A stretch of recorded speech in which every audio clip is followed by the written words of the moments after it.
Yes, this is the one, the only, the comic book crowd. Monthly? Yes. Oh, we have a crowd now. Wow. Yeah, that was new. I like that. We are monthly, just like a comic book.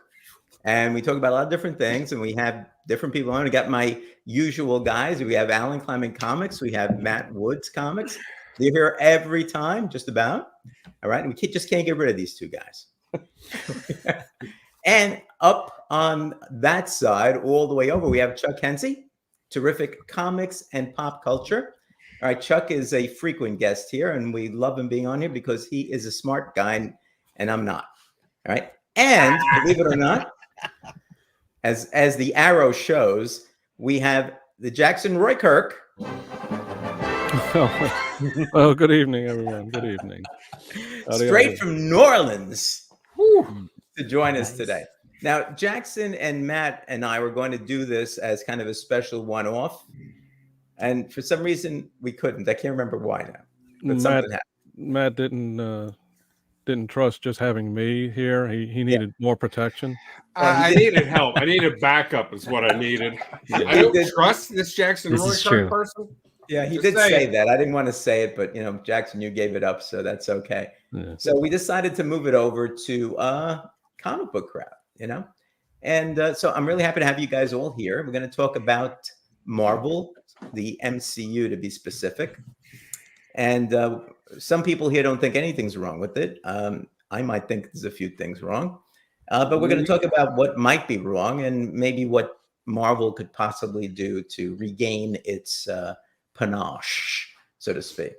All right. So let's see who's in the chat, who's joined us today. Let's see what we got here. We have Las Cruces. Hooray, numero uno. Woohoo, New Mexico. Hello. All right. We have Paul, Psychedelic Comics. We have Shop. All right. Shop I just got something from him. I'm going to show it in maybe when we do the espresso mail call, since it came in the mail. Shop is one of the coolest cats in the entire world. Okay. So imaginative, so creative, just a good dude. And who knew he could draw? I mean, who knew? Who knew? Yeah. Steve White, all right, from the way up north. Steve, so happy. Way up there. Yeah. Let's see. We have Steve. Aha. We have Tina Carrington. Thank you, Tina, for showing up. Hello. Speaking of great people, the lovely Tina. One of the best, if not the best. All right. I'm sorry, Matt. One of the best.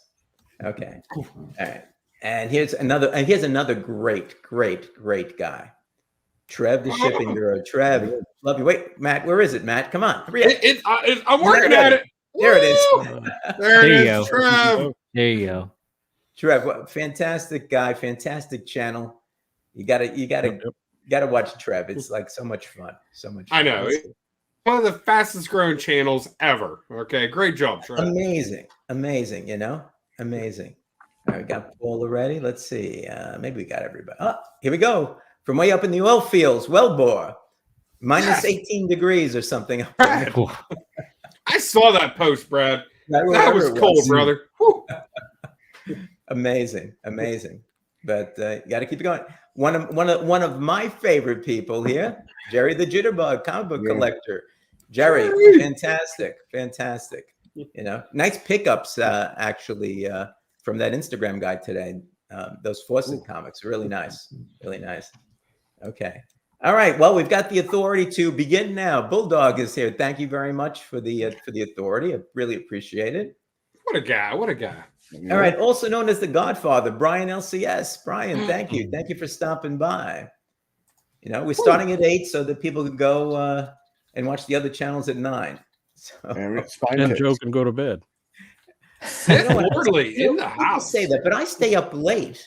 I went to bed at like 1:45 to midnight last night. I'm not an early sleeper, going to sleep guy.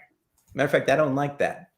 Hey, Seth 11, how you doing? What does Jackson look like? Well, he looks like an upside down Marvel trademark. I thought that was my best side. I don't...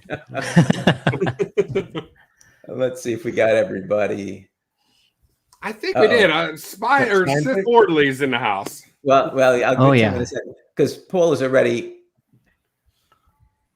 Okay. All right. Paul, we'll see. All right, we got Sith Lordly here. It's fine. Hey, Sith, I have another version of that.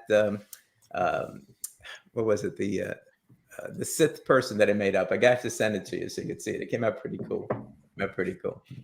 Let's see. Spine-Tix, Jerry, Spine-Tix, Trev. There you go. Right, I think we're good. I think we are good. So we can begin. All right, guys. So we are here. We're supposed to be talking about Marvel. All right. So, one of the things that's happened ever since the Endgame finished is it seems, although there have been successes from a monetary standpoint, the Spider-Man movies come to mind. The Doctor Strange movie comes to mind.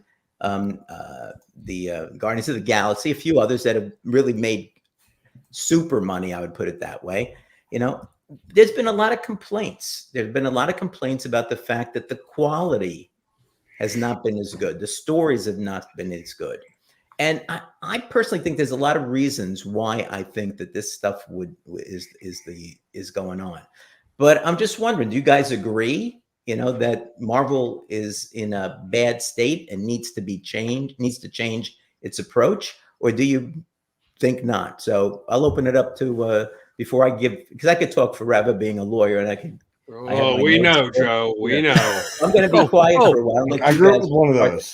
Look who's talking there, Matt. Right.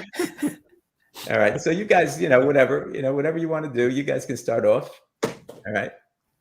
You don't want me to start pontificating, okay? Because I will go on and on. So let's want Jackson. Let's do Jackson. Yeah. Oh no. So actually, I wanted to go a little bit later because I have a slightly different take on it, I think. Oh, you see that? Well, let's go with Chuck. So my feeling with the Marvel movies right now is that, they are not as good as they were. But a lot of the criticism they're getting is coming from people who are taking shots at them because they are now at the top of the hill. And when you're at the top of the hill, everybody takes a swing at you. Unless you're DC and, well, you're still trying to figure out where the ladder is. So, but a lot of what we're seeing here is that the quality has gone down because they were switching directors a lot. And I'm going to disagree strongly with Joe. That last Doctor Strange movie was completely and utterly unwatchable. I didn't say it was watchable. I said it made good money. No, it didn't even make really great money. I mean, it made some money. I think it made over 900 billion or so. Well, it made 900 million, and that's great. But that billion B. No, not 900 billion. No. I know. I'm just kidding. But it was very much not for a movie that everybody had been waiting and dying to see. It was extraordinarily disappointing, and I think really for me at least, it really let me down. To the point that only two of the more recent movies I've seen have been what I would consider to be really good. And quite frankly, they were World of Wakanda. And I may get some hate for this, but quite frankly, the Marvels. The three, because I'll also throw in Guardians of the Galaxy. Yeah, those are all perfectly fine movies. Yeah. The movies are all perfectly fine. But here's the issue I see. And I'm sorry I had to bring this up. I'm sorry, man. But the problem is, and it's not my problem because I have Disney Plus, right? Mm-hmm. But if you just watch the Marvels, all right, you have no clue really about the background of either of the two sidekicks to Captain Marvel. You haven't watched WandaVision, right? You didn't watch WandaVision. Monica Rambeau was in that a lot, right? Because Monica Rambeau was in that, and if you didn't watch the Miss Marvel thing, suddenly you have these characters that are in there, right? So I think one of the problems that I see, and potentially one of the reasons for the fact that people are saying that the stories aren't as good as whatever, is they're not invested in the characters like they were, And I think that that's part of the problem for that is that now, and you could see now that Disney/Marvel is cutting down on the number. I mean, the only movie I think this year is Deadpool, right? And they're having I think 3 TV shows, including the animated X-Men 97. 97. Yeah. So I think that Feige was so overextended, and he's the magic man. I think he is. He was so overextended with all this stuff going on over the last 2 years, ever since Endgame ended. Like, what was it? Was that 2019 or 2020? Yes, sir. 2019. Yeah. 19. Okay, that right before COVID or the year before. Yeah, he couldn't put his finger on this stuff, and there were other things too. Don't get me wrong, but to me, that was one of the big issues. Is there was just too much stuff out there, and beforehand, when you had the Marvel stuff on Netflix or Hulu, what was on Hulu? Cloak and Dagger, I think it was. I watched that a long time ago. From and a couple of other things. Yes. If you didn't watch Cloak and Dagger, it didn't make any difference. If you watched, if you didn't watch it, you didn't make any difference with the movies. You just had to watch the movies as you went along. And I think that was, and the same thing with, phase 1, 2, and 3, I guess, all the way to Endgame. Right. Basically, the movies is what was built upon. When WandaVision came over, it became a whole different scenario. There, I said it.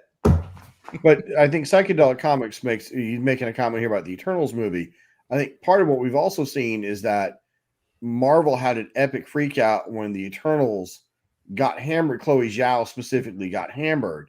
And then you turn around and you tell Sam Raimi, you can't do a Sam Raimi movie for Doctor Strange 2, so you get some weird amalgamation thing. And then Ant-Man and Quantumania, which got cut up and redirected.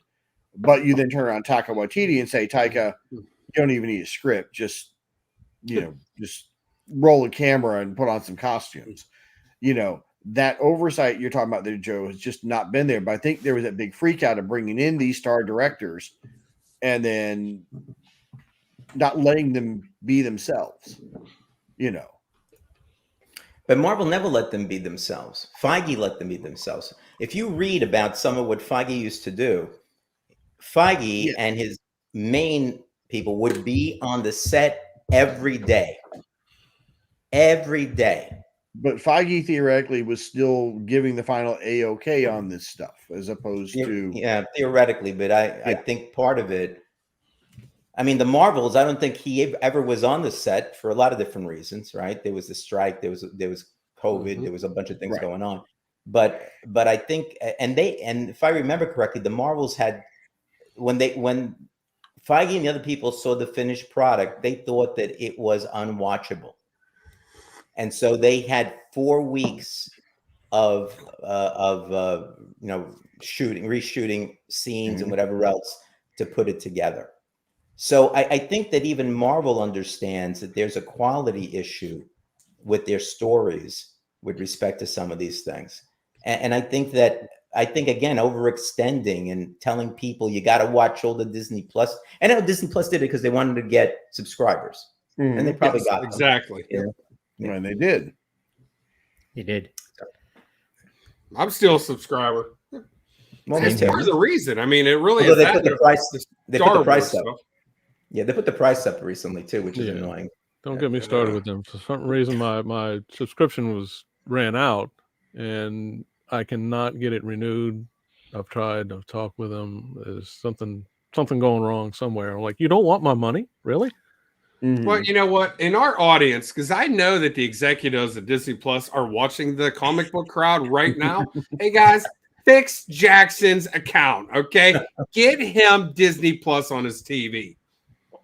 Just throwing that out there. PSA. You got that, Jackson. I got your back. Thank you, man. I expect results tonight. Thank you. Yes. Hey, you know what? Just to finish my statement, to finish that part of my statement, and then I swear I'll be quiet. That No, you won't. Echo. You said you liked Echo, right? And I thought it was good too. Short, but it was good. But the whole first episode of Echo was a replay back to the Hawkeye show so that people would understand what was happening. And I think that actually was good for a lot of people looking at that show and saying, oh, I know now what, I know her history, what happened and that type of stuff. So I think even Disney recognized that there's an issue there and that they need to make sure if they want to be successful, at least on their series, if not the movies, that they make sure that people understand where the jumping off point is. Sorry, that's it. No, don't you dare be sorry. All right, I'm jumping in here. All right, I'm listen. If there was a freaking Apple Cart, I'm flipping that puppy. Okay, because this is not right. Okay, now I'm going to be honest with you. The first 10, 12 years of the MCU was magic. I'm not saying every single movie. I remember Thor: The Dark World. It was okay. I enjoyed it, but I understand it wasn't everybody's favorite movie. And there were some others. I mean, as much as I love the Hulk, the first one with Ed Norton just wasn't that great of a movie, okay? One of the weaker MCU movies. But what they did back then, they had it coordinated. Every movie was interconnected. Every movie was planned out. There, all the end scenes, which was, now we take it for granted that end scenes connect and tell you what's coming up in the new movies. But that was our new thing when Samuel L. Jackson comes out at the end of Iron Man, okay, and talks to him about the Avenger Initiative. Like that was so unique at that time. That is what we're missing. Now they have the end scenes, and sometimes the end scenes don't even have anything to do with the upcoming movies. It's like DC. They're just all just different, not connected. Well, I don't know if it was because, listen, I brought up COVID, okay? Endgame. Endgame came out the year before that did. Could that have had something to do with some of the, disconnect that's going on? Could it literally just be burnout? I mean, we talk about Kevin Feige, how he interconnected all of those movies, and he, was on the set watching it and not allowing directors to direct, but helping guide them, okay? The Adam Smith, the invisible hand, he was guiding these people. Well, did he just get burnt out and lose some of that control, and it just wasn't the same? There's so many parts of this that just kind of failed. I mean, honestly, the end of Phase 3 was these great movies, okay? What was the name of the movie before Endgame? Help me out. Infinity Wars, okay? Infinity War and Endgame, which honestly, it's the same movie, okay? I know they split it up over 2 years. It's the same movie. What a fantastic tale, all the way up from Iron Man up to Infinity Wars and Endgame. And then I just truly feel that these movies afterwards, there's no relationship. There's no connection to the previous movies. Now, I'm not saying zero connection, but it's very little. There's one exception to the MCU being good for after Endgame, and it's not even made by Disney. It's the movies made by Sony. Spider-Man movies are absolutely amazing. Fantastic. Yeah. I mean, they really are, and they're not even made by Disney, okay? How they're so good, I'm not really sure, but I mean, I hope they keep that formula going. Well, let me tell you something that I just read the other day. And that is that, because Feige, when they joined together in the Spider-Man movies, and Feige had a lot of input into that, because he became part of the MCU, right? Yes. I mean, he appeared in the Avengers movies and the rest of that. And the Civil War, I guess, he appeared first. Yeah. So right now, Feige is thinking that the Spider-Man 4 movie should be, because right after No Way Home, it's kind of like Brand New Day in the comics, right? Everything has changed. So he thinks now that he should be the friendly neighborhood Spider-Man that he's supposed to be, and kind of be a singleton, and go out there and, be like the original Spider-Man in the comic books. Sony doesn't want to do that.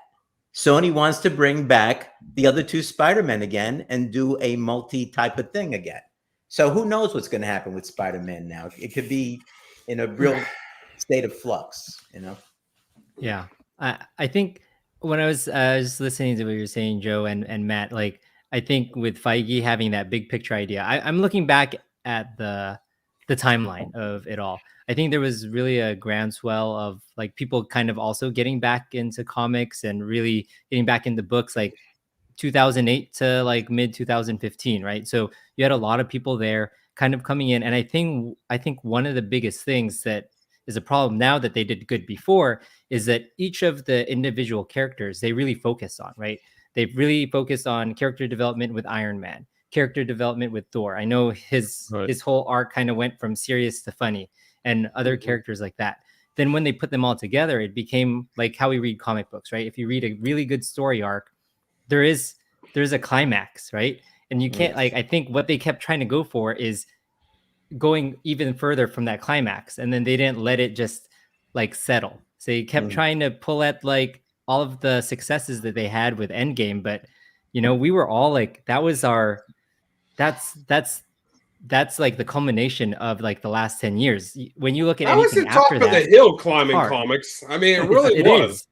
It's really hard to like reach back and try to do something better than what took 10 years to build, 10 plus years to build. So that's kind of my take of why. Yeah, let me go ahead and jump in and then. Yeah. If we look at phases 1 through 3, Marvel had 23 releases, but it took 11 years to do all of that. And like you're saying, especially in phase 1, everybody's giving a lot of credit to Feige, and he deserves it. But I'm not sure that in phase 1 they had this big unified picture already laid out. I don't think they knew that they were going to have Infinity War and Endgame 10 years down the line. They just wanted to get off the ground. And phase 1, yes, there was the Avengers. They knew that, okay, we want to have our solo stories, and then we'll come together with a big, with the formation of the Avengers and how that. Now, after that point, then they got to thinking, wait a minute, we did that good. We really did that good. We had these individual stories, and we had some loose threads thrown in there right at the end, and we put it all together into Avengers. Now we have to make that happen from now on in the next phase. And so then they started writing all of these stories with that 5th or 6th movie down the line in mind, and started making all of the stories push that final story along. Right. Instead of, in phase 1, we get to, like I said, we get introduced to Iron Man, we get introduced to Thor, we get introduced to Cap, and they all have their own self-contained story, and it's done.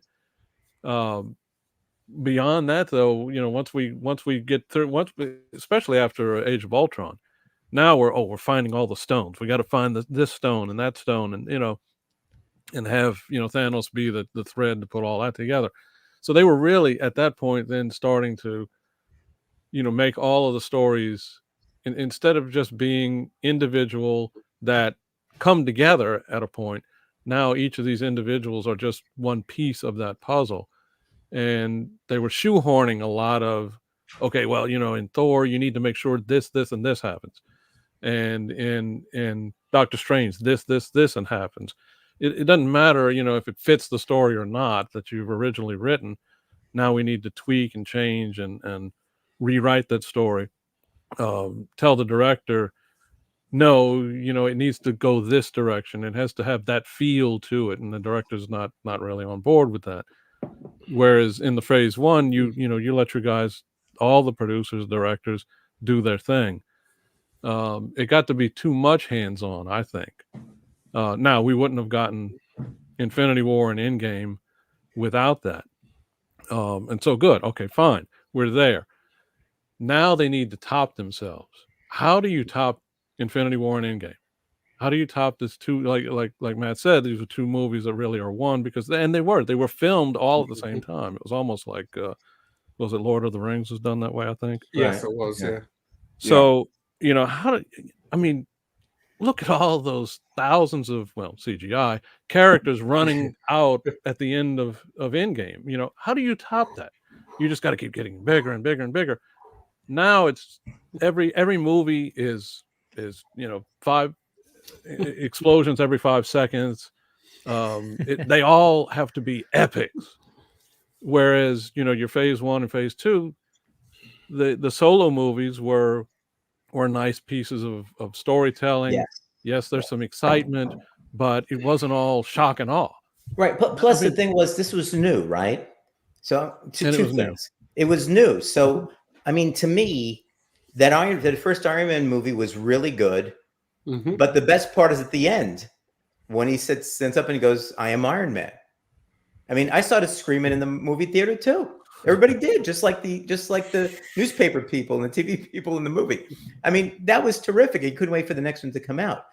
But so they were building on that, and they were building different. Thor came out. You had the Captain America movie, and so and I'm not looking from it like what the box office is. I'm looking at it from the standpoint of the fan.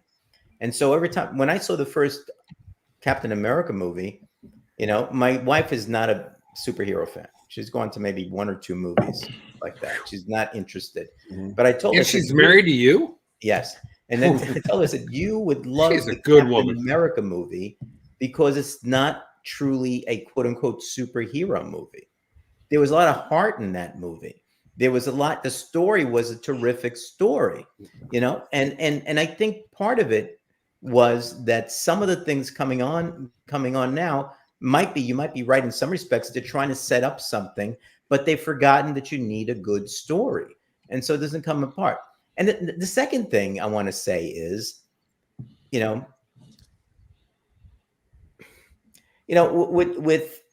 with James Gunn now, you know, starting with the whole DC thing, you know, I know us DC fans are hoping for the best with that, but he comes out and he says, right, well, I'm starting with Superman because you got to start with Superman, you know, and I got Batman getting ready there, you know, with respect to that. You know, Wonder Woman, we're going to do a pre-Wonder Woman type of thing, but that'll lead into Wonder Woman. But you have to have Superman and Batman, right? Well, with respect to the MCU, the way they set it up, you needed Robert Downey Jr. and Iron Man, and you needed Chris. Not Chris. Hemsworth. And Evans, Chris Evans. Yeah, and Evans, right. Those were the 3 you needed. Now, their contracts ran out with Endgame, all right? And Feige's come out and said, well, we planned the whole thing, and, you know, Iron Man dying and stuff, we're not going to bring him back, all right? That's what he said, right? Now, whether that happens or not, you never know, but he said that, right? Chris Evans' contract ended as well at that point. So you have 2 of the major people that people have bought into, and they are gone, you know, and they're not coming back. All right. And now you have one of the things that Feige said was, you know, that Robert Downey Jr. was a major force in these movies. He appeared in 9 out of the 11 movies. And he was basically the dad to everybody. You know, people looked up to him. He was the one that people went to if they had issues, you know, and things like that. They lost even that, you know. And what happened to Thor?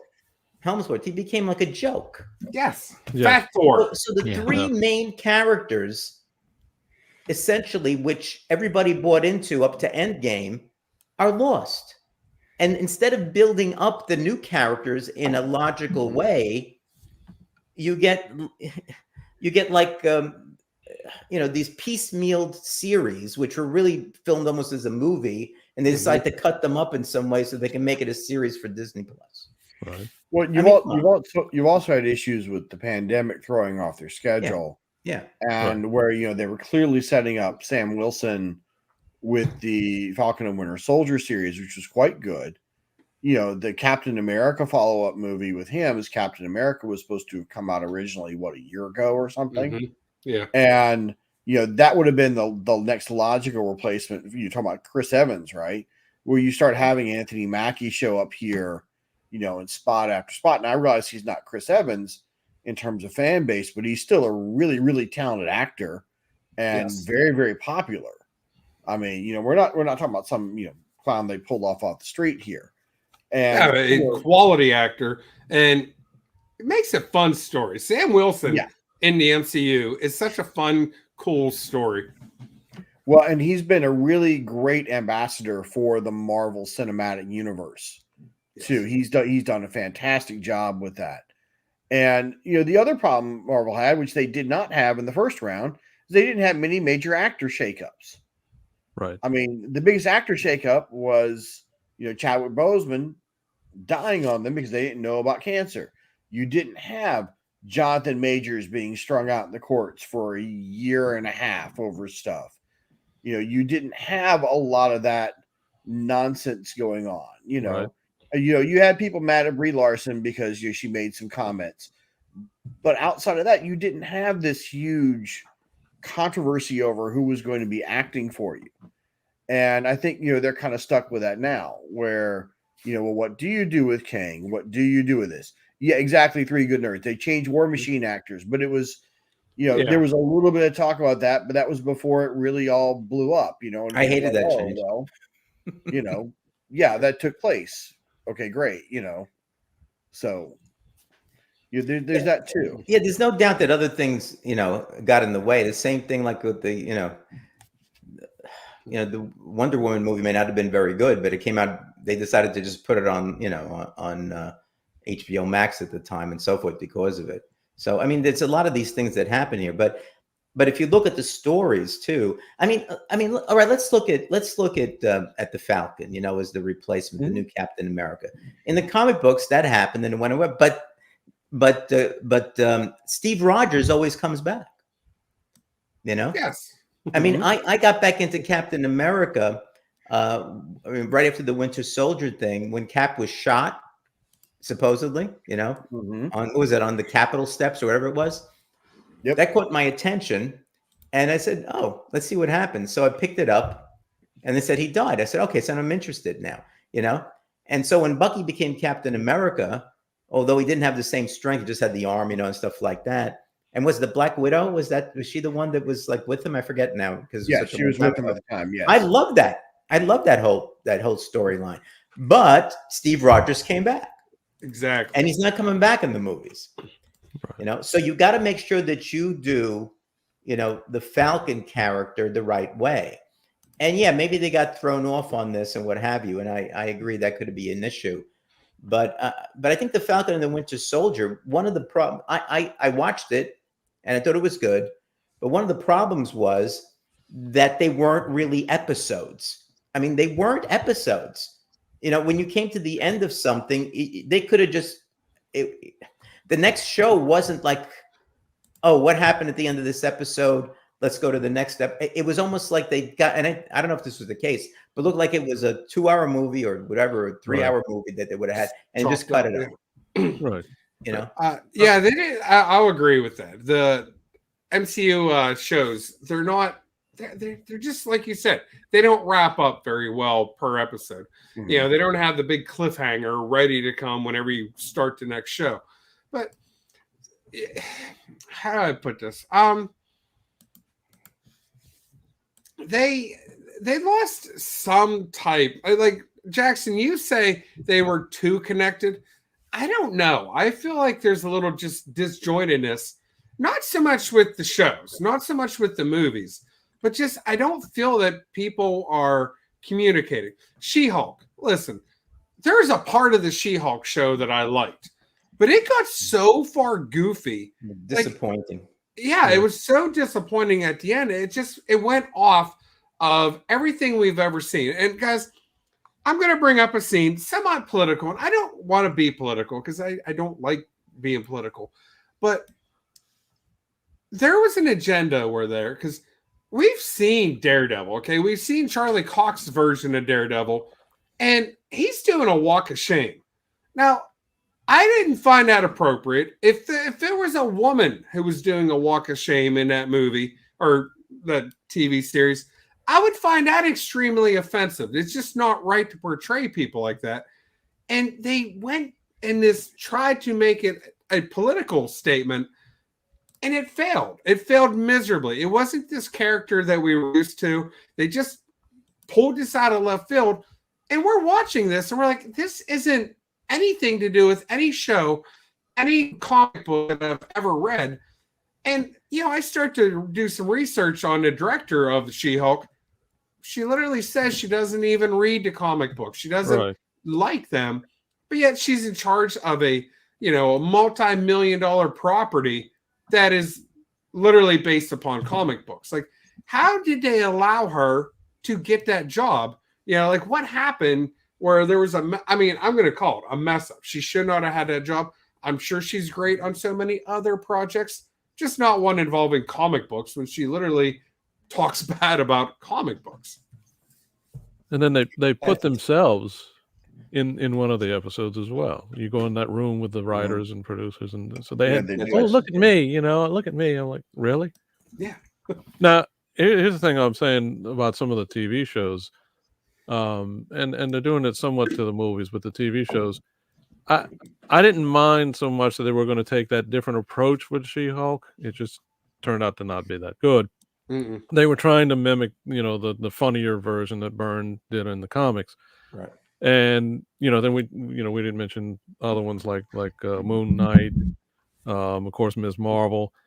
Each one of those had a totally different feel, totally different vibe. Moon Knight is more of the the psycho dark thriller, and then I like Moon Knight. Ms. Marvel.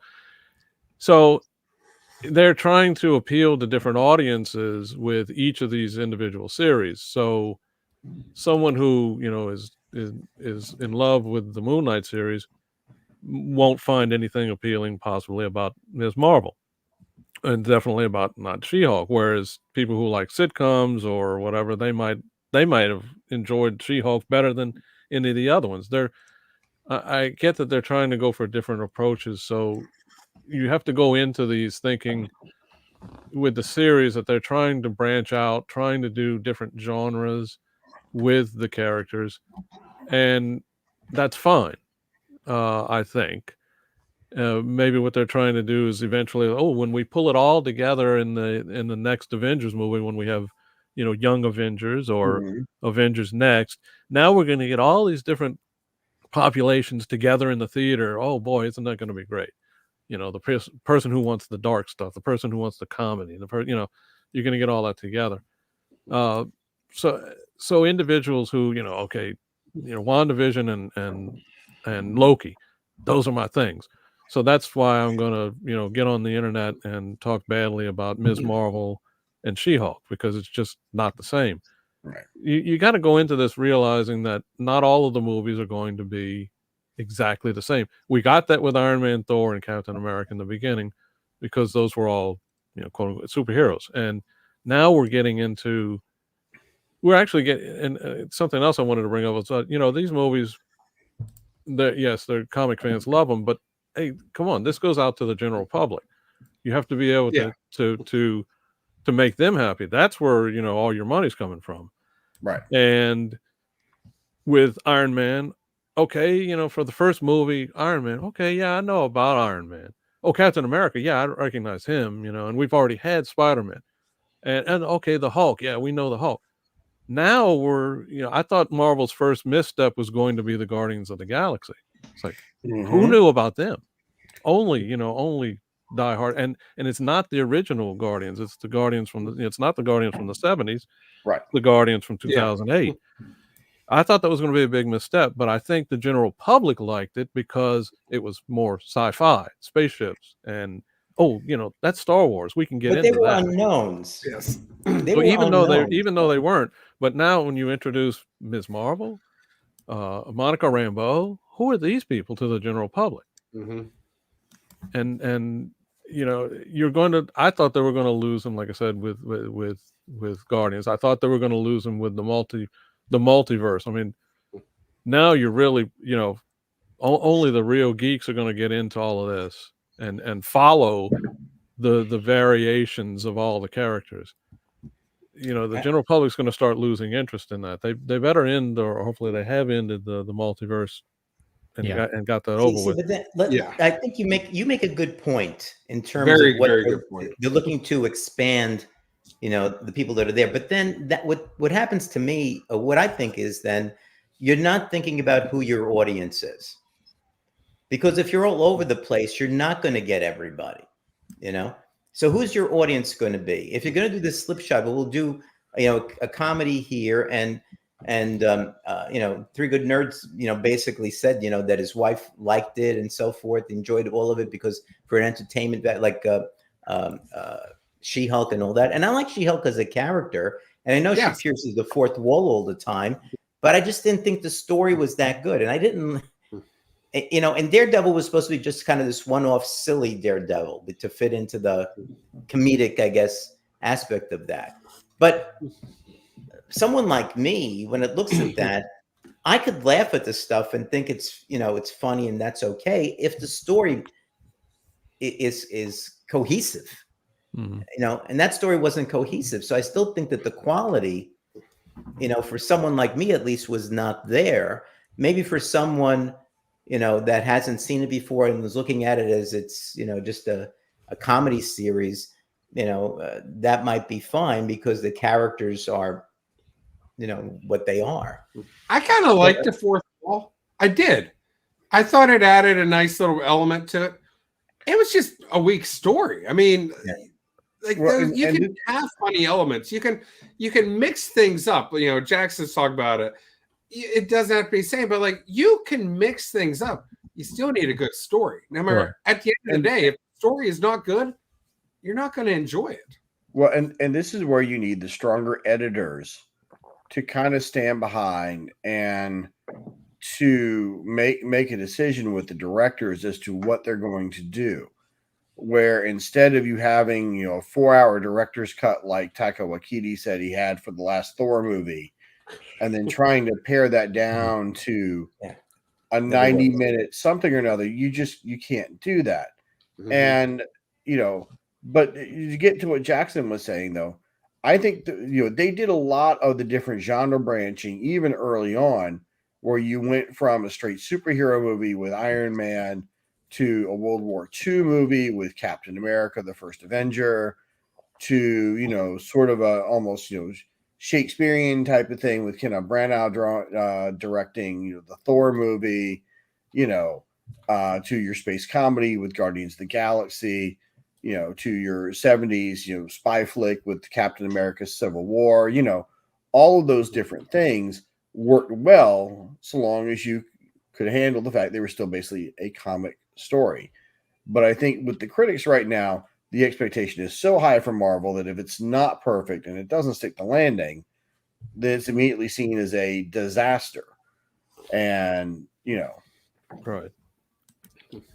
Yeah. Well, and Three Good Nerds has a good point there. The other issue was some of the Disney Plus stuff is they decided that they had to have them in a certain time frame where it felt like, and again, and I know it's not, we're talking about the movies, but to digress here a little bit, She-Hulk and Ms. Marvel both felt, and Moon Knight also all felt to me that they were all very constrained by the amount of time they had, where it felt like all three of those shows had a lot more story that they could do, but that because of the time constraints, the stories didn't flow quite right because of that. We're talking about the MCU, Chris, so the TV shows count. Yeah, they do count, Chris. But yeah, they're like, not keep bashing on She-Hulk. Yeah, that last scene was absolutely atrocious. Like, they had this one scene, and you're like, this is going to be interesting. And then, boom, it was all goofy and, like, director crap. And, like, they definitely time constrained that TV show. And it went over budget, like, I think, double what it was supposed to have. Exactly. Like tremendous. It was $250 million? $250 million, and they were only, I think, allotted 100. It's crazy. Right. For 9 half-hour shows? Oh, they'll never get that back. 20 years from now, they'll never get that back. And Melodope is right. Secret Invasion. I watched it, hoping it would be good. Yeah. It was terrible. Yeah. It was. So no one on this feed is trying to even mention Secret Invasion, much less actually, So I think we also need to know of like what was actually going on, right?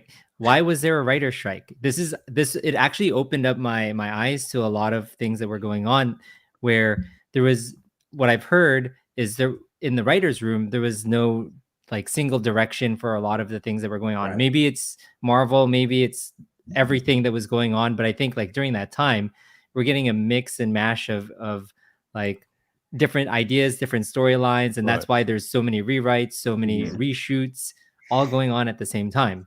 But I also want to bounce off of like what you said, Chuck and Jackson, in terms of like all of us as comic book readers, right? I'm sure we all read Marvel, DC, Independence, Image, all different books we go to for different reasons.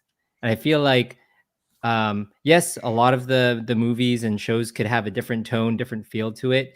But I've heard this a lot, that not all the shows are made for us. And sure, that makes a lot of sense. Where it is not, because I feel like if we're thinking that every single show should be like Infinity War like everything's too homogeneous at that point. Like there's no like all the characters seem the same. So I feel like they're also trying to do different things at the same time, like trying to like shoot in different directions to see if they can like capture different parts of the audience. So it all can't be action adventure like Steven Spielberg movies. Like they don't all have that feel. So it's kind of a weird time to like navigate that as a universe, right? Because And Alan, I'll follow up with that. I think part of the reason why I have such positive feelings about the World of Wakanda movie and Ms. Marvel and the Marvels is because my 20-year-old daughter absolutely loved every single one of those movies, to the point that she insisted, not Ms. Marvel, not a movie, but the TV show. Yeah. She insisted that we go back and we see World of Wakanda again with her. She was working in the movie theater when the Marvels came out and insisted that, we all come and see it again with her. In fact, I've got a copy of the poster that I've got to get laminated for my classroom, So we need to, as you said, they may not all be for the members of this esteemed panel because we are a very small slice of the overall movie going public here. So, right. And I'm glad that we have, different age groups right here, a decade apart for some of us and several of us. Alan, I'm not sure how old you are, sir. Alan's 17. I'll tell you after the show.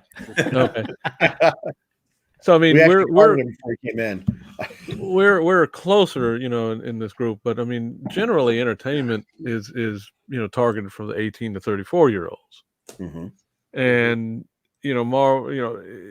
Disney rather knows this, and that gets pushed down to all of their properties. That that's what we're going for, and so for some of us looking at it, like I said, who's Ms. Marvel? Who is Monica Rambeau? What are these people? What's her name from Hawkeye? The girl. Kate Bishop. Who is that? I actually don't know. I didn't read Ms. Marvel or Kate, the series with Kate Bishop. So my first introduction were those shows. So. And the other thing, going back to the contracts ending, I mean, how long can these guys, how long can Chris Evans play Captain America? This is Hugh Jackman's point of trying to get out of Logan. How long can you? It goes back to, I was a big Highlander fan, the movies and especially the TV series. How long can these guys keep playing that? They're not immortal. We can read these comics for 50 years. Captain America looks the same. That can't happen in real life, In the current comics, Joe looks the same as he did in 1952. That's right. Yeah. I mean, come on. So I mean, they're going to have to change focus and move it towards the Young Avengers. That's where they're going with this. That's going to be probably one of the next Avengers movies is the Young Avengers. Which case you're going to lose a lot of your older audience. It's just going to happen. Unfortunately, I mean, the movies cannot be like the comics. They cannot go on. That the first 10 years are very unique and cherished to all of everybody who's watched them, but it's moving away from us older crowd. Well, maybe not that. And in watching everything, and in trying to watch everything, like all the series and all the movies, think about when you were buying comics. Primarily, Joe and me in the 70s, when Marvel was able to branch out and beyond the 8 titles they were originally limited to, they tried every genre. They had kung fu, they had sci-fi, they had westerns, they revived the horror series. Could you buy all of those? I mean, for those of us who didn't have Joe's money, we couldn't buy every issue, but would you even want to? So there are going to be Conan. That's all you need. Just Conan. It came out in 1970. Yeah, I'm so sorry I didn't buy those. Throw that out there in case anyone didn't know it. Yes. I was waiting for that. That was a genre, the sword and sorcery. Yeah, totally. Show and you finally mentioned Conan. And then there are some people that's all they bought. the college crowd, some of the Right. older, that's all they got. They didn't want the silly superhero stuff. Yeah. They got into the barbarian. So there's going to be things that they're going to put out that just will not appeal to everybody, even though maybe they should. But it's a connected universe, right? So maybe it shouldn't be. I mean, I liked Moon Knight. All right, I liked that show. It wasn't great, but I liked it. I liked the Moon Knight character. I have some of his comic books. I read one of the runs, but I'm probably not going to see him again in my lifetime. I mean, when's he going to? I mean, that was not connected, and that's fine. Yeah. But I would love to see another Moon Knight TV show or something. I don't want him connected with anything. There's a lot of richness there. It ended on quote unquote a cliffhanger. What is his fourth variation? I mean, so why even do that? I mean, there were a lot of them. There's the Eternals. Are we going to see the Eternals again at some point in time? Hercules. I always like Hercules, part of the Thor thing. I have a lot of the Hercules from the 1960s as he appeared in. There's a lot of promise for Hercules in the movies, but where's he going to be? Shown up. Yeah. And the other thing is, you can have. I mean, Marvel's cinematic universe is relatively new. Okay, I mean, Captain America did have a serial way back, in the day, but DC has had, Superman on television, Superman in the movie with Chris Reeves. They've had a number of different people play Superman. So you don't have to be the same guy to play Superman, but you can still have the character. And I think that's my view on that. I mean, I think Robert Downey Jr. probably could have played, the character a little bit longer or whatever, but maybe didn't want to. But my point is, those characters are important, and part of your job, I think, as the producer or whatever creative, whatever guru, whatever he is to think about these things, and not necessarily say we've shot him. He did this. He saved the world, and he's dead. But Marvel set up the assumption, though, that you're going to have a connected universe with a connective continuity that DC never really tried to do until you got to the Snyderverse, where with DC you can just simply stick another guy in the bat suit. And hey, look, we got Batman's origin for the 5,000th time. Instead, you didn't get it the first 4,000. They did that in the 90s. I mean, Michael Keaton, Val Kilmer, George Clooney, and the George Clooney one was bad. I mean, they did. Superman. We had the same thing with Superman, where they sort of tried to tie Brandon Roush in with Chris Reeve, and then they said, you know what? On the other hand, it didn't happen. And that's okay. It didn't happen. Which is not fair for Brandon, but that's a different show. An imaginary story, as they used to call it in the comics. Well, that's right. It's Earth M for movies. So, but Marvel sets up the expectation, though. Everybody is connected, and these people are all together, and that's what we're going to do now in this universe. Versus, hey, we've got 3 Spider-Man movies here, and then we've got another Spider-Man movie here that's completely different. And then we got Morbius, we got Morbius, and and we heard a rumor that some guy by the name of Craven and Madame Web are showing up, but we're really not going to acknowledge them. So the less said, the better. But everyone else, however, is family. They're outside of family. They're the crazy cousins you stick up in the attic during the family reunions and just politely forget that they're there. So I don't do that, Chuck. I don't know what happens in your family. But my family's not southern. That's all I'm going to say. We're not going to ask Jackson what he does with his. He probably sticks them in the basements in New Orleans. So there's no basement in New Orleans. I mean, you've been talking to Bill Miller. Never see them again. It's swamp. Hey guys, listen. The Madam sidebar here. I'm actually looking forward to the Madam Web movie. The trailer looks good. I might be the only person who thinks that. But anyhow, here's something I have never read. I've looked for this information, but I feel like Marvel, okay, their actors are getting old. They can't do it forever. I feel like they wanted to move to the next Avengers. Okay, in the comics, it's good. Actually, there's a really good animated movie, Next Avengers. I feel like that's where Marvel MCU is trying to go. And with the thought that they would develop those characters in that universe, and then eventually down the road, because every good movie gets remade, eventually like reboot the old MCU with new actors and new storylines. But I don't know that was their plan, but it almost feels like that was the logical step to it. I just feel like their focus on the next Avengers was just so disjointed. And somebody was bringing up about the multiverse, and bringing in new fans.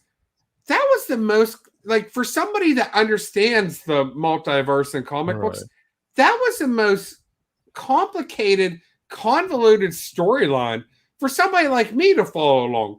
Imagine somebody that has no clue what the heck the multiverse is trying to follow this. I know this because I had family that was sitting in a room with me, like, what's going on?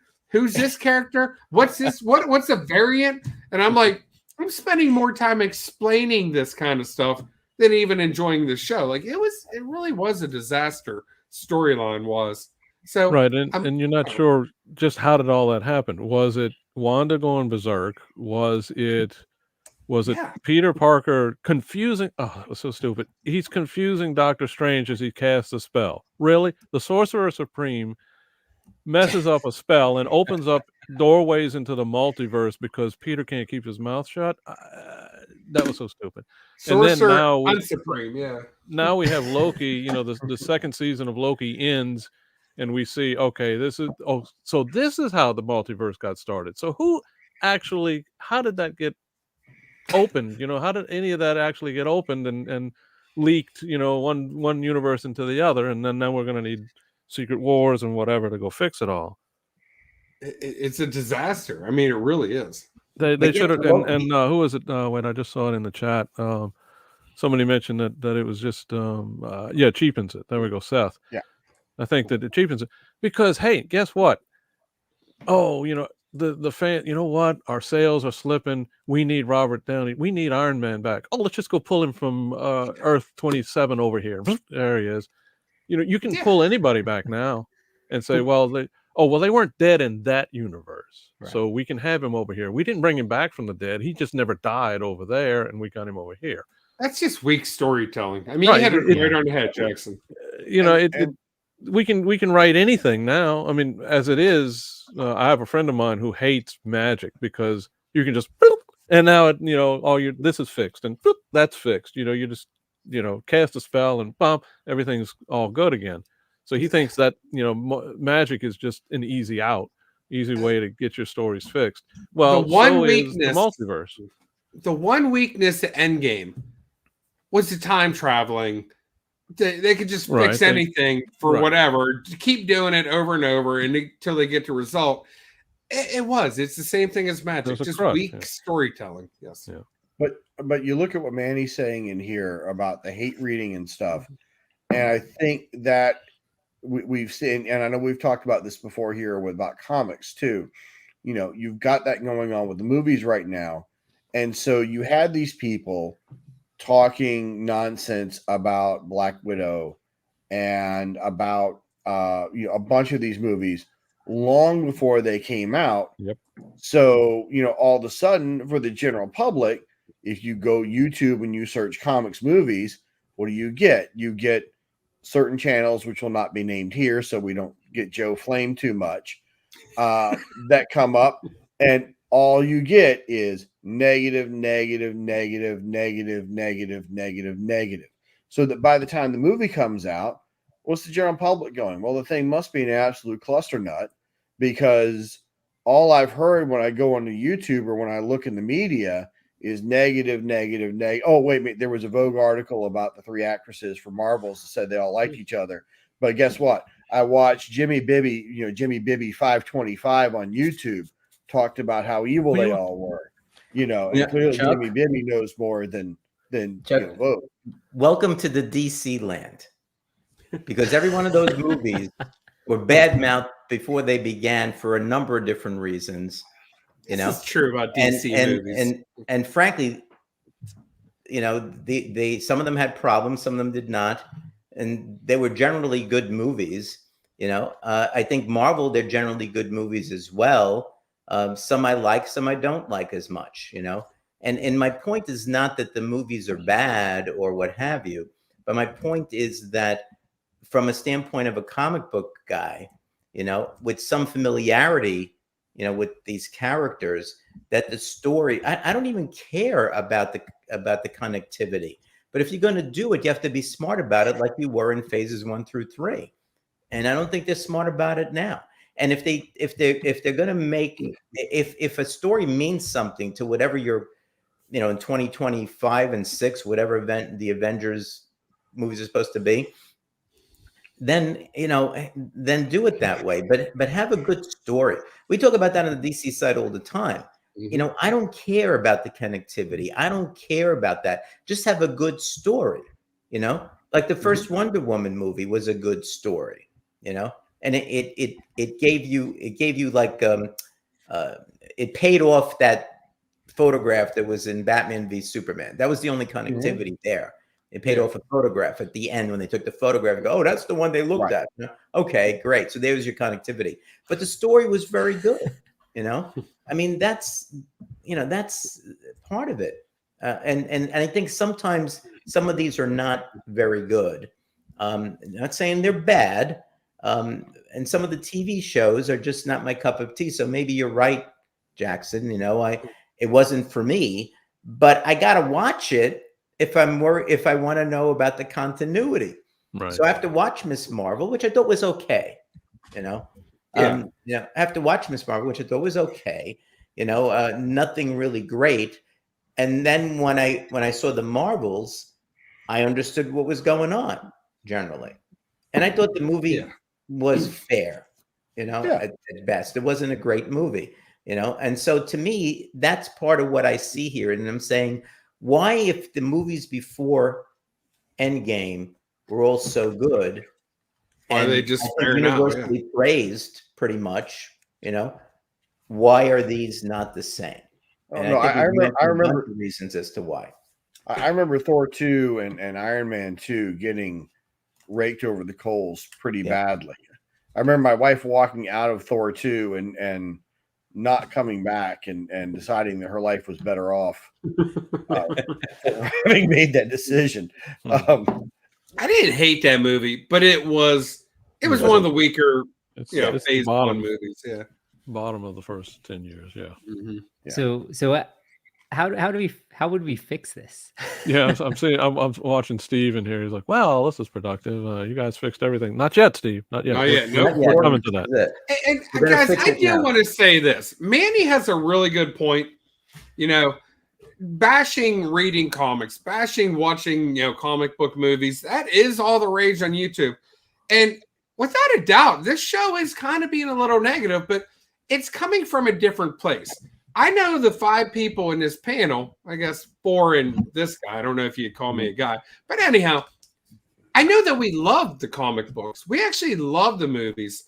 And we're coming from it like they're not the same quality that they were for the longest time. So, yeah, negativity sells. I hope we're not trying to be too negative. But there is a quality issue that is happening right now the last few years. But we're all going to talk about how to fix it, because I think we all have hope that it will and can get better. Well, before we do that, let me just mention about the negativity. I mean, we do it, as you said, from a place of appreciation of what has come before and of the characters themselves and how we see that they're not being treated the way they should be. Ask the Star Wars crowd about, the hate that they get, But a lot of that too is individuals who, let's say somebody who was young, maybe they were 10 years old in 2008 when Iron Man came up. So for them, they've grown up with these movies from a very young age, internalized these characters, and maybe didn't even read much in the way of the comics, or maybe it brought them to the comics, hopefully, but they've internalized all this, and they think they know the characters and what should happen next, and they're writing the stories themselves. And then when the movie comes out and it's not what they think it should be, boom, now you get all the YouTube stuff. No, they did this wrong. That's this wrong. I think we come from a point where we internalized all these characters from reading them for all those years ago, yes, the movies were not like the comics. The storylines didn't imitate the comics page per page. They twisted the story and melded different stories together and made it unique. And I heard some people saying, "Oh, Infinity War wasn't anything like the book." Well, it couldn't be. How could it be? There were so many characters that weren't introduced yet. Yeah, where's Adam Warlock? I mean, I think that's what Marvel's trying to do now. Marvel's trying to throw all these characters together, so now we can make the stories as they used to be. And look, we didn't even talk about what's going to happen when they, because now they've got Fantastic Four, they've got X-Men, they've got all those. And I think they're going to throw all of that in here. That's a good segue. Don't we have enough characters already? And now, well, I think that's a segue into how to fix it. And I'll give you two. The one thing and fixing it is, I don't know if that's the right word, okay? But the expectations after Endgame were higher. I think generally Marvel has failed to meet those expectations. So instead of saying fixing it, maybe we would say, well, how can they regain kind of that panache that they had or what have you? And to me, I think they're doing one of those things already.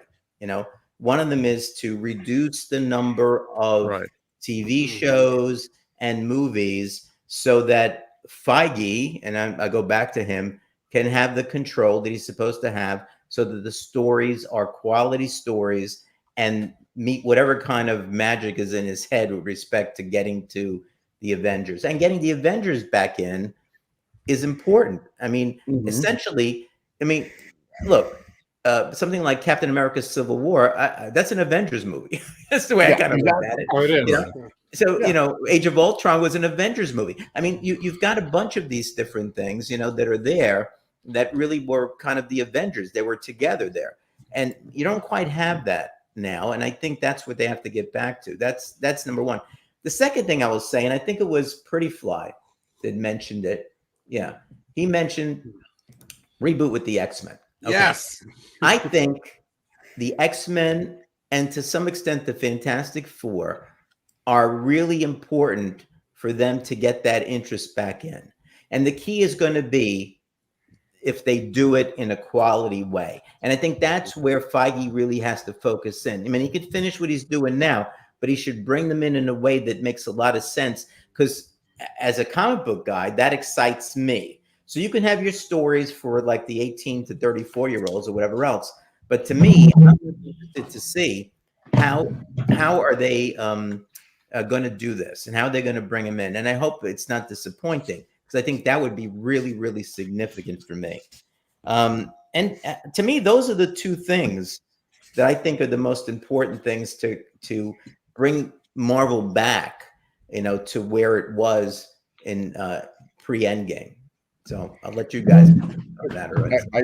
I agree with you to a certain extent. I think bringing in the X-Men is going to be huge, because that's a brand that people recognize without a doubt. I think, though, I would be very concerned about bringing the Fantastic Four back in, because if you talk to me about Fantastic Four in movies, and again, we're showing off my age here, my first thought is that thing from the 1990s that showed up on VHSs at cons. But this is Feige. It's different. That's what makes it exciting. That's true. He's got a bigger budget to hopefully use actually real special effects this time. But you could even fast forward to the Jessica Alba movies, which were not awful. No, they weren't horrendous. No, but they weren't. They weren't good. They weren't great. Yeah. I like what Pretty Fly is saying here about going back to something small, going back to something with a few less stakes, something like a Blade, right? Where you're working with an existing IP, you're going in a slightly different direction, maybe have Jack Russell, show up in the background, right? And build up that part of the universe separately, as opposed to trying to all of a sudden have Blade show up in the Avengers, which is a bad idea. Yeah. Again, it's Feige. It's not the old Fantastic Four stuff. And if he does it right, I think it could be really good. I agree. Well, all right. There's a pause here, so I'm going to fill in the pause. This guy has it right, okay? Pretty Fly, who amazing human being. All right, I'll never admit that out loud, though. Okay, he's horrendous. That's what I'll say. But anyhow, listen. It's called the MCU, Marvel Cinematic Universe. It is not called Avengers Cinematic Universe. We can have other storylines that take center, okay? It doesn't have to be the new Avengers movie. It can be, the Fantastic Four, which honestly repeats, like Fantastic Four were the best stories in the 1960s, much better than a JLA, okay? I'm just saying that right there, Joe. Sorry. But there must be a video on that on one of these channels. I wonder what's going on with that. But anyhow, they had some fantastic storylines, and they can recreate that, okay? The X-Men, fantastic storylines. Guys, there's going to be years of Spider-Man movies ahead with this current actor because he's still so young looking. I'm not even saying he's young, but, Peter Parker, he has a whole gambit, like not just high school years, which is what we've only ever seen in the movies. We got the college years, the adult years, the married life, the post-married life of Peter Parker. So we have a lot of years ahead of that. And then you can throw in the other stuff here and there, like somebody brought up, Chuck brought up Blade. Very, very, excellent. Guardians of the Galaxy, okay? Those actors are getting, they have a shelf life to play those characters. But what's fun about the Guardians of the Galaxy, there's all kinds of characters that are in that galaxy that, become Guardians. So you can put stuff in it and then maybe bring an Iron Man back, bring a Robert Downey Jr. back as an older, Tony Stark. Who knows? I mean, there's a lot of room to grow with it, and it doesn't have to be only Avengers. Yeah. Howard the Duck, where's Milt? We need a Howard the Duck, okay, to run everything, and that would make Milt definitely a fanboy happy.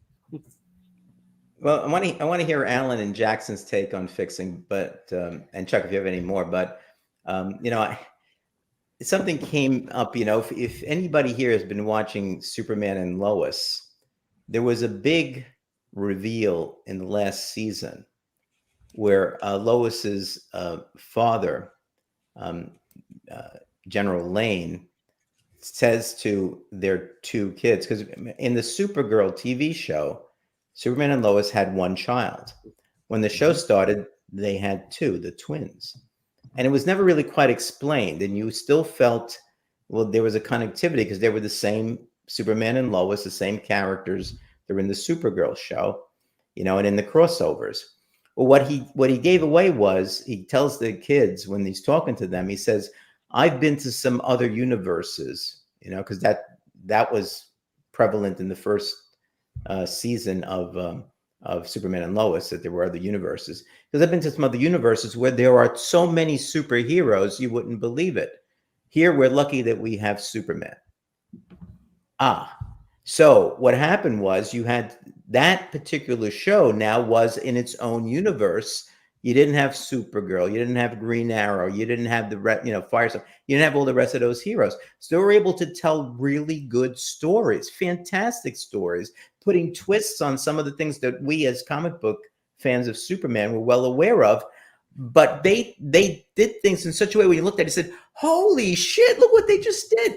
And to me, it made it very much more exciting, even though it didn't follow the comic book. But they were able to do that because they were in their own universe. So why not do the same thing? Why not put the Fantastic Four in their own universe? I mean, why not do something like that? It doesn't all have to be connected. You can have some really great stories like that. Anyway, it just popped into my head, guys. Sorry, I had to say it. No worries. That was like exactly, you guys all hit on a lot of points that I wanted to bring up, the different sides of the universe, the kind of, not necessarily a reset, but I think one thing is also the pace that you were mentioning, Joe, in which they're pumping out content. But kind of just to dive a little bit deeper of how to kind of give them that same shine that they had before. I think, yes, one thing is give directors, to me, I want to give directors more latitude. I want directors to kind of have how they tell stories kind of show, right? That's where you can find the James Gunns of the world, right? The people who are good storytellers. And one thing that I would kind of think, if I was just, Feige trying to do my thing, I'd pull in someone, and I'm going to pull a name from the comic book world, Jonathan Hickman, right?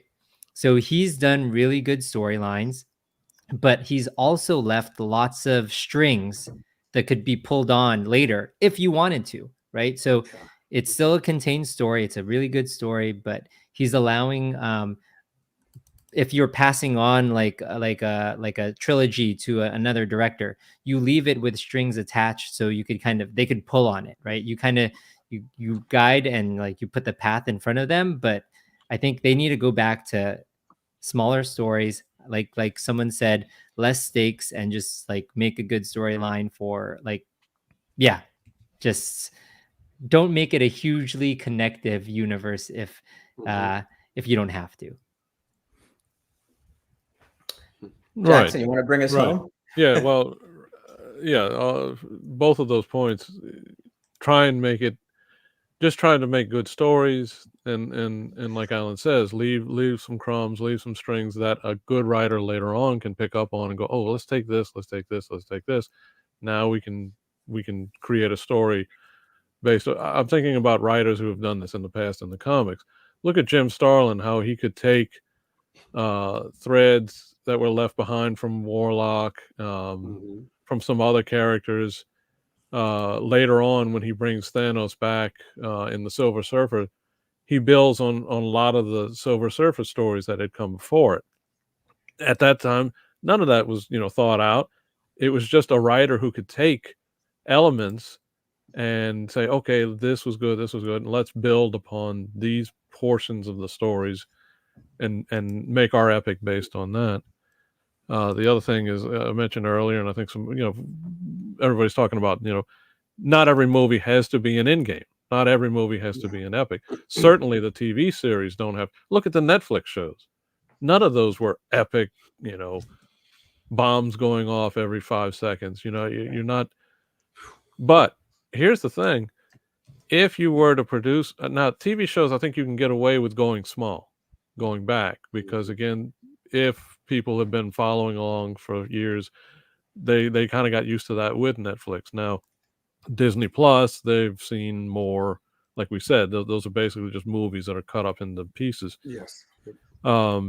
If you go small, and if you certainly go smaller on the big screen, can you produce another Captain America, the first Avenger or whatever, the first one? Can you make that and have your audience, accept that? Or are they going to go in expecting to see, again, general public, are they going to go in there and go, wow, they really lost it. This is a boring movie. This is dull. If you back up, if you back down, we'll love it, right? We'll watch it. We'll be interested in to see the story, but will the general public? Yeah. Will, or have they been, fed so much of the I've watched big, every big movie colors that bad reviews and stuff. Yeah. But again, I think we're comic geeks, so I'll go watch a movie even if it gets really bad. I think the way they should go small, they should go back, but will they find that hurts them in the long run? We don't know, but yeah, they definitely need to scale back. Feige's stretched too thin. He's got to dole out authority to so many people who have their own agendas on what should and shouldn't happen, that it's just so convoluted right now. It's just so right. That's it. Okay, so we've solved the world's issues again. That's it. As long as we see our names in the credits for the next upcoming 10 movies, as the ones who fixed it. Well, before we finish it up, though, I do want to talk a little bit about membership to the channel. We do have a number of members here. All right, then I do want to acknowledge them. We have Tina Carrington, Dead Man. That's Terrence from England. Mark Andrews, our own Chuck Hensey. Thank you, Chuck. Trev, the shipping guru. Gary B, the casual comics guy. Philtastic Comics and Art. Brian LCS. Naman, a comic book worm. Richard Veith, I saw you doing coming in the chat, Richard. Thank you. Pretty Fly for a Filipino guy. Rob's Fast Stacks of Comics, Cliff on Comics, and Milt. Thank you, Milt. And you know, and again, it's $1.99 a month, and I don't keep any of the money. As you see here, it says, "Thank you for supporting St. Jude's Research Hospital, which is a great research hospital whose main aim is to help find a cure for childhood cancers and really treat the children for free." They even put up the parents, you know, because when they go out to the hospital, they put up the parents in apartments and so forth. It's very, very expensive, and it's all done, you know, through contributions. And that's one of the charities that I've supported in the past with my mystery boxes for cancer. And the Tunnel to Towers Foundation, which I've also done a mystery box for cancer on, for charity on. And there, they do such good work. I mean, they pay off the mortgages for the families of fallen first responders. They also build smart homes for our soldiers that have been maimed and just really debilitated through you know, times of war. They give out scholarships to children of these people. They can't afford it otherwise. They just recently started building they got a contribution of a lot of property over in Land O'Lakes, Florida. They started building homes. They're building a community there. And just this year, they started buying different buildings, hotels, and whatever else that have been sold and no longer in business. And they started converting them into homes, apartments for veterans that are homeless. And it's not just apartments for them, small apartments, but they also have services there for them. All right. So that they can have certain services to help them along. So it's just a tremendous, tremendous charity. And so all the money that I get from that, and I did put together a merch store, you know, where you can get mugs and T-shirts and so forth. Like, you know, all of that, anything that I get is just divided in half and sent to these two charities. So if you can see potentially, you know, joining by hitting that join button and can afford the $1.99 a month, I think it is, I would appreciate it. I would like to get to maybe 25 or 26 people if possible, because that would mean that probably every month I could send $50 to each of those charities, to one of the charities and the other charity. All right. And I think, you know, every little bit helps. And basically I'm going to basically match what I send to them. So it's going to be double the amount. So it'd be like a $50 a piece to each one of them every month. I think that would be a nice gesture. So that's my spiel for that. And so if you can do that, that would be great. If not, that's fine too. But I just consider it, and I would appreciate it. All right. So with that said, let's go around the band and let's see if anybody has anything, any final mentions on this or anything else that's coming up. And I think that would be, and we can finish up the show. So Alan, it's yours. No, great show. This actually got me thinking about like this, how I kind of consume like media and kind of how I watch these shows and movies again, and really gave me a good appreciation of the first couple phases. So thanks, Alan, Joe. you want to tell them what this is? Oh yeah. So I made Joe and a couple other folks keyboard mats. So I also have one here. It's Miles Morales. So that you kind of put it, and it's like kind of for your palms. I'm thinking about making a couple more of these. So we'll see if I get into that, and you'll see some posts on Instagram. Yeah, and so it only cost me $250, which was really cheap. No, you know, I pay for shipping. It was an A-okay. I feel bad. Mine's at work, and I can't pull it up. That's all good. Yeah, Chuck. and Alan, yeah, I saw several videos, you know, with people that you sent those to. I think John's Comics was one. Justin Yeah. No Good Comics. They showed off theirs. Beautiful work. Thank you. Mm-hmm. Yeah, that's good. So Chuck, you're up. What's coming up? Anything? I believe we're going to have a pickups show here with you, Joe, in a couple of weeks. Is that right? Yeah, we're deciding on the date. I'll figure it out this weekend. My kids are coming down here So it's going to throw my scheduling off completely because they're going to be down here for 2 weeks and I'm going to have to entertain them. So less time for doing the videos or the live shows. So February may be a little bit of a wacky one, guys, but we'll figure something out. Yeah, but it'll probably be maybe the 9th of February is kind of what I'm going to. So that's going to be an espresso mail call. I got some good stuff to show, and I'm sure the guys have some good stuff too. So it's cool. All right, Jackson.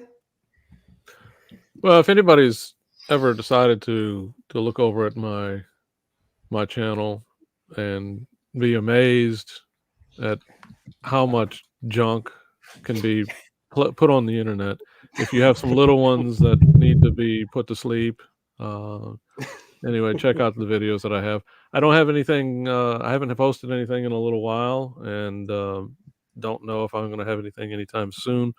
Most of my videos I started at 10, 11 years ago, just basically to take some old VHS tapes that I was throwing out and say, wait a minute, there's some pieces and some commercials and trailers for things that, I see other channels post. Somebody might like this, and I have a record of it. I can go back and check out things if I want. I can get rid of all these boxes of tapes. I've done a lot of that, so I don't know how much more I'm going to be posting. I still have 2 boxes, but I don't know if there's anything worth transferring to the channel. I've never really have thought about doing any original content, hence that I don't have the camera. Maybe that'll change. So about 2 years ago, I thought that would change, and then kind of backed off on it because it's just, I got 1 or 2 ideas, and that's about it.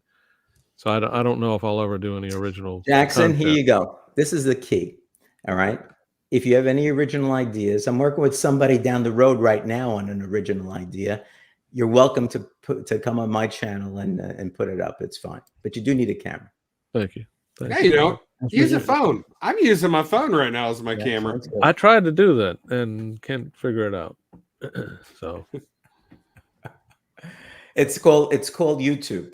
You learn everything on YouTube. Okay, yeah, true. But that's about it. I've had, like I said, 10 or 11 years of material on there. There's been a lot of slow burns. I hear a lot of people say, oh, my video only got 3 views and 5 views in the first week or 2, and they're all upset. I'm like, it takes a while. I have one that's a 1.3 million views, and it's been there for 9 years. And it's not really that much. I don't know what's so appealing about it, but just give it time. It's there for posterity, and put all your material out there. If it doesn't get 1,000 views in the first month, just give it time.